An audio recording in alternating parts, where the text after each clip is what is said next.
Hello, everyone, and welcome back to Beyond the Veil. This is a Bible class at the Kimball Road Church of Christ where we are looking into the presence of God. We're studying about the presence of God.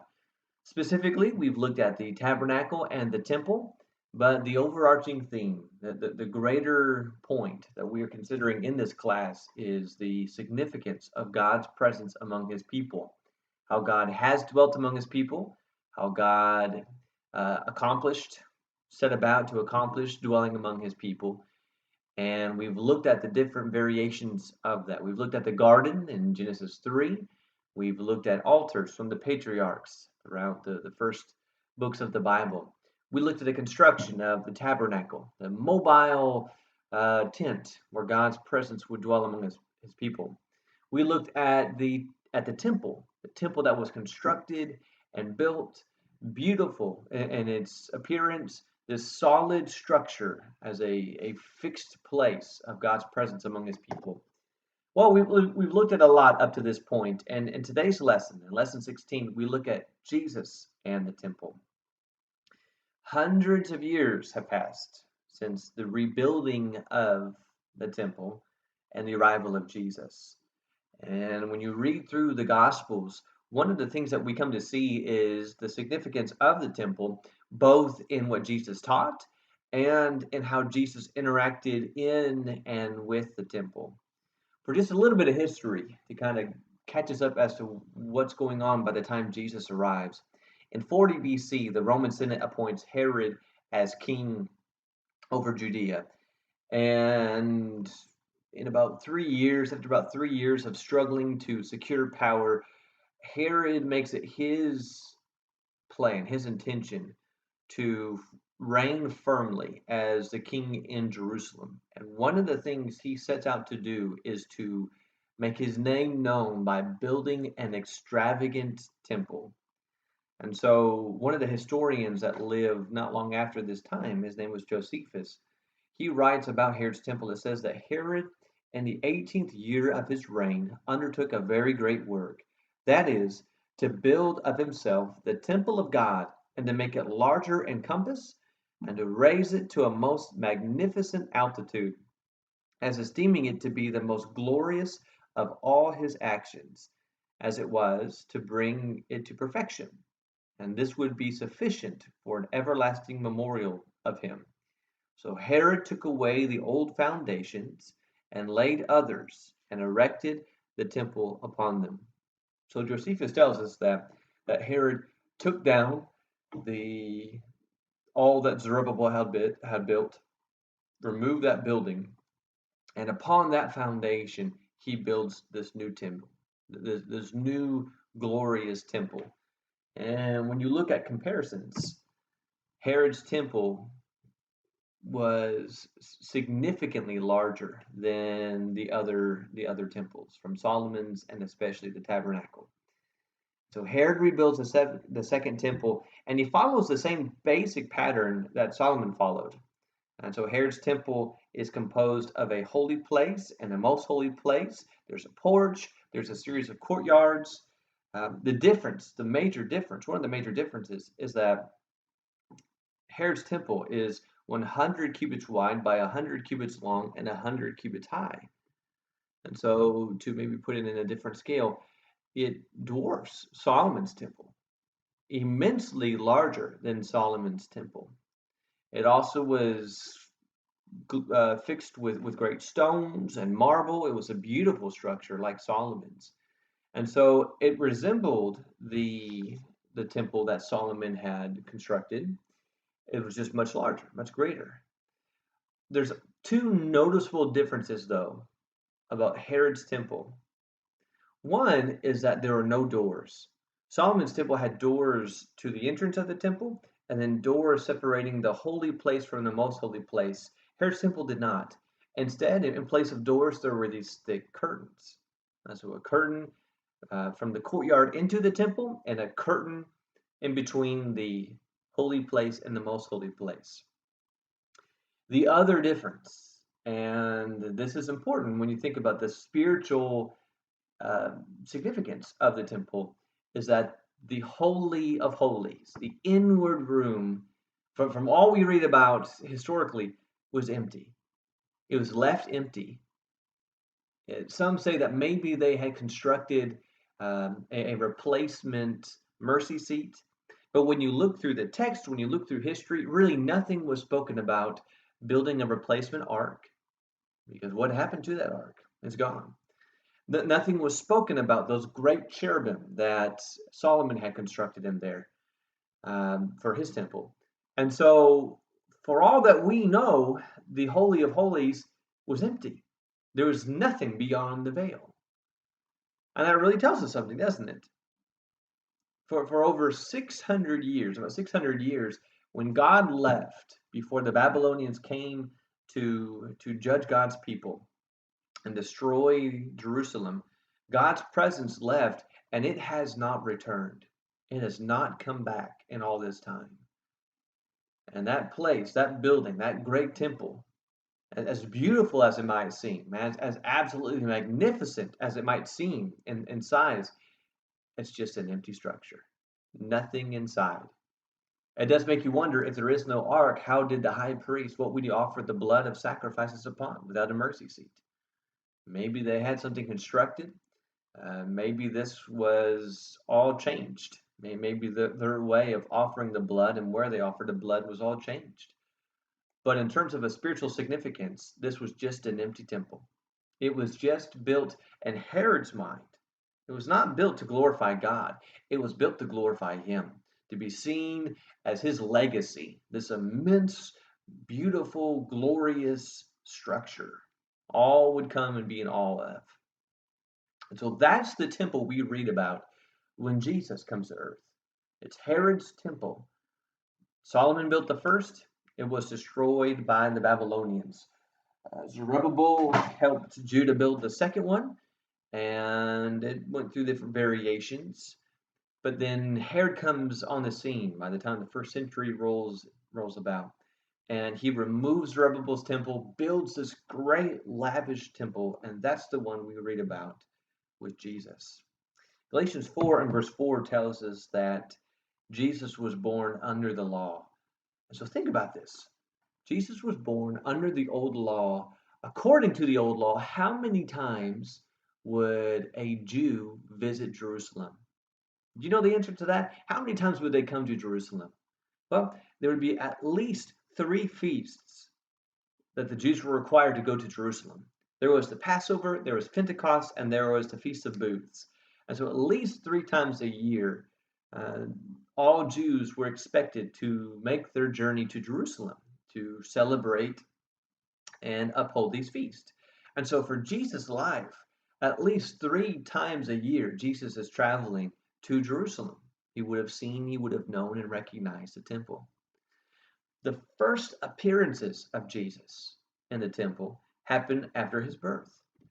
And so in Luke 2, we find recorded about Jesus being brought to the temple.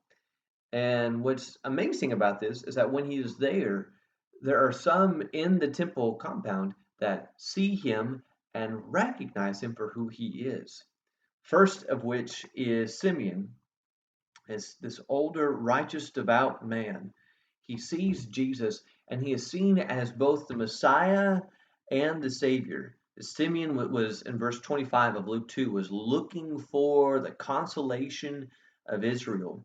And when he sees Jesus, when he sees this child, this infant, this baby, it says in verse 27 of Luke 2, he came in the spirit into the temple, and when the parents brought in the child Jesus to carry out for him the custom of the law, then he took him into his arms and blessed God and said, "Now, Lord, you are releasing your bondservant to depart in peace according to your word, for my eyes have seen your salvation, which you have prepared in the presence of all the peoples, a light of revelation to the Gentiles and the glory of your people Israel." That's what he's seen as here. He is the chosen one. He is the promised Messiah, in verse 26, the Lord's Christ, but he is the salvation, verse 30. He is the Messiah. He is the Savior, the one who will come to save and rescue God's people. Well, not long after this, there is a woman named Anna, and she's a prophetess, and she sees the young Jesus, baby Jesus. And it says in Luke 2 verse 38, she came up that very moment, began giving thanks to God, and continued to speak of him to all those who were looking for the redemption of Israel, or the redemption of Jerusalem. And so here's another one at this scene, recognizing Jesus both as this Messiah, this chosen one, this chosen Savior, and the Savior. Now, a little later on in Luke 2:41 to 52, Jesus is older, 12 years of age, and his parents have gone up to Jerusalem for the Passover. We kind of remember the scene. Jesus is there and somehow gets left there. There's obviously some kind of confusion. His parents start on the journey home. They realize he's not with them. They come back and they find Jesus. He has been in the temple, and it says in verse 46 of Luke 2, after 3 days, they found him in the temple, sitting in the midst of the teachers, both listening and asking questions. And all who heard him were amazed at his understanding and his answers. When they saw him, they were astonished, and his mother said to him, "Son, why have you treated us this way? Behold, your father and I have been anxiously looking for you." And he said to them, "Why is it that you were looking for me? Did you not know that I had to be in my Father's house?" And so Jesus is seen here, even at 12 years old, he is seen as wisdom, this young boy with such knowledge and understanding, but he's also seen and gives the answers to his parents that he is the very Son of God. He is active in trying to fulfill his father's will, and here he is in the midst of his father's house. You know what's really significant about this, though? In Luke 2, the first appearance of Jesus in the temple, we made the point just a minute ago. This is the first time in about 600 years that the presence of God has been in that temple. And in Luke 2:21 to 38, God arrives not in the glory that you saw in the tabernacle when it was built, not in the glory of Solomon's temple when it was built, but here he arrives as a babe, as a baby. God's presence is back among his people. You know, that's what's so important about John 1 and verse 14.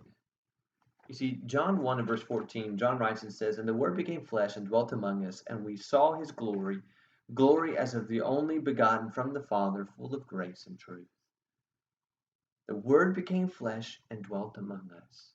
Jesus, the Word, became flesh. God became man. And use the word he dwelt among us. The word for dwelt is the word tabernacled. He tabernacled among us. God came and he dwelt among man. It's significant. We've made the point throughout this study that if God is going to dwell with man, God makes the means. God determines how it will be done. And so God creates the garden and he sets the expectation that man will be there, he'll work there, and he's going to follow these rules. God creates the tabernacle. He sets the pattern. He tells them how to build it and what materials to build, and he sets the expectations that if you're going to come near the tabernacle, there are certain laws, there are certain rules they had to follow. Same thing with the temple. Well, here, God tabernacles among men. Jesus comes to man. Jesus dwells among men. It's the same theme we've seen from the very beginning. Here's God wanting to be among his people. Excuse me. I mean, you think about Matthew 1 verse 23, and how when Gabriel comes to Mary and tells her that she will be pregnant with a child, this child will be from God. He tells her that this child's name will be Emmanuel, which means God with us. God among man, God dwelling with man. It's the, if you will, the climax of what this all has been pointing to. God wanting to be among his people, and now here God coming among his people. Well, when Jesus gets older and he starts his preaching and his teaching, there's an occasion in John 2 when Jesus comes to the temple And what he sees enrages him. Because when he comes to the temple, it says in verse 14 of John 2, he found the temple. In the temple, those who were selling oxen and sheep and doves and money changers, they received at their tables. And he made a scourge of cords and drove them all out of the temple with sheep and the oxen. I'll put this up on the screen. He made a scourge of cords and drove them all out of the temple with the sheep and the oxen. And he poured out the coins and the money changers of the money changers and overturned their tables. And to all those who were selling the doves, he said, "Take these things away. Stop making my father's house a house of merchandise." His disciples remembered that it was written, "Zeal for thy house will consume me." And so here the temple has become nothing more than a common place where seems the main intention is gain and greed. Gaining what you can, selling, making means. It's nothing about worship. It's nothing about the presence of God. It's nothing about preserving the holiness of God. It's just a common marketplace. It's a place for man's greed to run wild. And Jesus comes in, and he, out of a righteous anger, out of a jealousy for God and a protection, a defense of his holiness, comes and turns over the tables, makes a whip and drives out these men. Think about this for a minute, though. What does this tell us about the temple at this time? What does it tell us about the priests? Where are the priests at this time? The temple and all of its holiness had become nothing more than just an ordinary building. I mean, it was beautiful, but it was just a means of money rather than a means and a place of worship. The priest had become corrupt and vain. And Jesus comes in quoting from Jeremiah 7 and verse 11, talking about that they have made the house of God, his father's house, a house of merchandise, a den of thieves. What's interesting about that quotation is that when the prophet spoke those words in Jeremiah 7 and verse 11, it was accompanied with a prophecy about how God will destroy the temple. How God would come and would destroy this temple. And sure enough, Jesus in this context says in verse 19, "Destroy this temple, and in 3 days I will raise it up." And Jude said it took 46 years to build this temple, and you will raise it up in 3 days. But he was speaking of the temple of his body. So even in this context, Jesus talks about the destruction of the temple. Promise, he's not talking about Herod's temple. He's talking about his body. He was responding to a question they asked in verse 18. The Jews said, "What signs do you show us as your authority for doing these things?" Well, on whose authority do you have a right to drive out these money changers? On whose authority do you have right to flip these tables? And he tells them, I'll tell you the sign to look for. I will destroy this body. This temple of mine will be destroyed in 3 days. It will rise up again. Well, they didn't understand it. They didn't understand what he was saying and what he meant. In fact, in Matthew 26 and verse 62, this very statement was used as an accusation against him, as a grounds, a means to put him to death. But here's the thing. Even though Jesus was using this statement, "Destroy this temple, and in 3 days I'll raise it up again," he wasn't talking about destroying Herod's temple. He was talking about his own body. He was talking about a sign for who he was, his authority. There is a time in Matthew 24, in Mark 13, and in Luke 21 where Jesus does talk about the temple, the actual physical structure temple. Because in Mark 13, as he was going out of the temple, one of his disciples said to him, "Teacher, behold what wonderful stones and what wonderful buildings." And Jesus said to him, "Do you see these great buildings? Not one stone shall be left upon another which will not be torn down." The chapters of Matthew 24, Mark 13, and Luke 21, Jesus describes to his disciples how a time is coming and the temple is going to be destroyed. It will be destroyed. And it's his pleading in that chapter for those that when they see the signs, when they see that the end is near, not the end of all time, but the end of the temple, that the armies of Rome come and surround the temple, get out and flee because there will be a great destruction. Think of that though. The disciples say in Mark 13 and verse 1, what wonderful stones and what wonderful buildings, not realizing that what made the temple great was the Lord who was standing right there in it. And yet, look again at verse 1, the first words of Mark 13. As he was going out of the temple. We've seen this scene before. We've seen it back in Ezekiel 11. God departs from the temple and heads eastward, and after his departure, the temple is destroyed.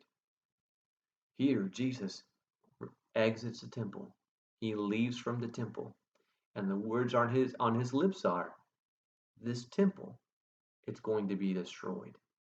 It is going to come down. You see, what was important, what made the temple great, was not the stones it was built of. It was not how big it was or how impressive it looked. What made the temple great was God, was God's presence therein.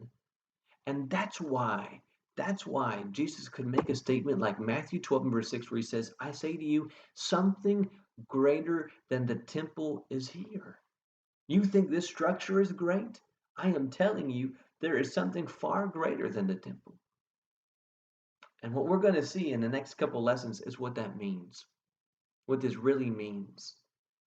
Because while the temple, the physical structure, would be removed, would be destroyed in the future, God dwelling among men, his plan, his intention to dwell among men does not end, does not go away. No, instead it takes on a different application. It takes on a different meaning as Jesus becomes the chief cornerstone of a new temple.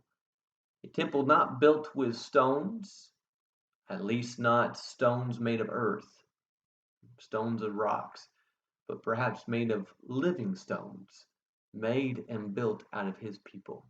And we'll come to see that in the next couple lessons. Thank you so much for studying with me today. Just realize, and the initial thought here of Jesus and the temple. He would teach in the temple, he would come to the temple, and yet at this time it was nothing but an empty building. In many ways, it had become corrupt, just a common marketplace, a place for people to just make money, to make trades, no thought of the holiness and worship of God. It was all lost at this point. But Jesus comes in and he leaves with the words on his lips, one day this temple will be destroyed, and yet something greater than the temple is here. Something greater has come, and there's greater things on the horizon. Jesus knows it, and we're going to study that here in just a couple lessons. Have a wonderful day. Join with us again and keep on studying as we look beyond the veil. Thank you.